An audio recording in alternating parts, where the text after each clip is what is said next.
Let's get starting. Russia is transferring 200 trainloads of military equipment to Belarus.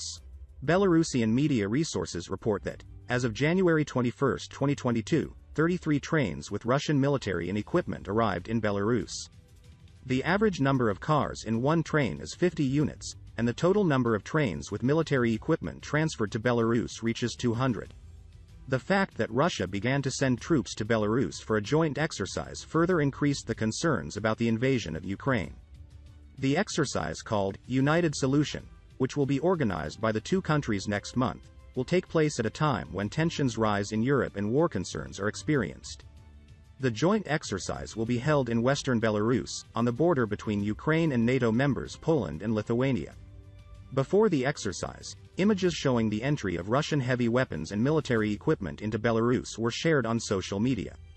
It was noteworthy that a large number of tanks and short-range missiles were sent to the country's border with Ukraine. Belarusian Security Council Chairman Alexander Volfovic also said that Russian soldiers have started to deploy in the country. According to the news of the British Guardian newspaper, some military experts state that Russia is preparing to invade Ukraine by sending troops to Belarus.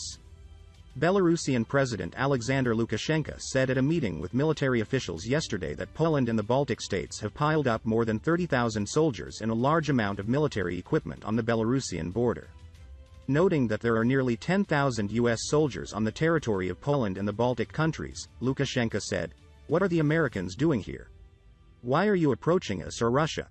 Some of them are openly calling for war," he said. Lukashenko, by strengthening the alliance with Russia in the face of the increasing sanctions of the West, abandoned the policy of neutrality regarding Ukraine and supported Russia's annexation of Crimea. Russia, which rejects the claim that it will invade Ukraine, demands that NATO stop its activities in Eastern Europe. While there was no progress in the diplomatic talks between Russia and the USA, NATO and Europe last week, the mutual statements of the parties are getting tougher.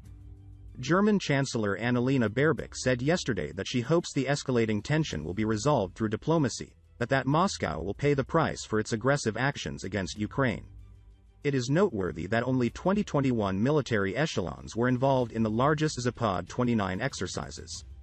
In practice, this is 7 times less than in the upcoming exercises in February. It is known that the exercises will be held on the territory of Belarus for 10 days, however. A huge amount of Russian military equipment, including offensive weapons, has already caused panic in Ukraine and NATO countries.